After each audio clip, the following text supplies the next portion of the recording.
আসসালামু আলাইকুম ওরাহমাতুল্লাহ। নোরানিক পারিজানা হাফিজিয়া মাদ্রাসার দারুল কিরাতের বিদায়ী সভা অদ্য 28-3-2025 ইংরাজি সম্পন্ন হয়। উক্ত সভায় সভাপতির আসন অলঙ্কিত করেন অধ্যক্ষ হাফিজ মৌলানা খছরুজ্জামান তালুকদার এবং অতিথি হিসাবে উপস্থিত ছিলেন জাতীয় ও রাজ্যিক পুরস্কারপ্রাপ্ত শিক্ষক আলহাজ্জ মাস্টার মোহাম্মদ আব্দুল করিম সাহেব। এদিনের সভায় ছাত্রছাত্রীদের গজল, বিরাত ও নাতে রাছুল উপস্থাপন করা হয়, তাই এলাকাবাসী সবাই বেজায় মুগ্ধ। এছাড়াও উপস্থিত ছিলেন কোয়ারি এমাদ উদ্দিন, কোয়ারি জাহির উদ্দিন চৌধুরী, হাফিজ ইকবাল হোসেন, মাস্টার বদরুল হক সাহেব, আব্দুল মুমিন প্রমুখ ব্যক্তিবর্গ।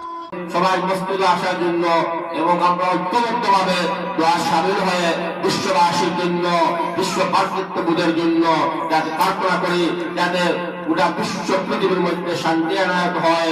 কারণ আজ গোটা বিশ্ব পৃথিবীর বিপর্যয়ের মধ্যে, বিশ্ব পৃথিবী জর্জরিতের মধ্যে, ক্ষতিগ্রস্তর মধ্যে আল্লাহ রাব্বুল আলামিন এই মাহে রমজানের বরকতের মাসের বদৌলতে গোটা আরবের মধ্যে রহমত বরকত নাযিল হয়। আল্লাহ রাব্বুল আলামিন ঘোষণা করেন, ওয়া আরসালনাকা ইল্লা রাহমাতাল লিল আলামিন। আমি সমস্ত আলেমের জন্য বিশ্বনবী মুহাম্মদুর রাসূলুল্লাহকে প্রেরণ করেছি।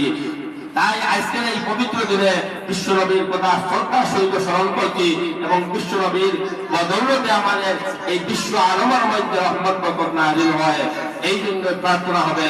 তাই প্রার্থনায় সবাই শামিল হওয়ার জন্য আবারও আমি মাদ্রাসার পক্ষে বিনীত আহ্বান করছি। ওয়া আখিরু দাওয়ানা আলহামদুলিল্লাহি রাব্বিল আলামিন।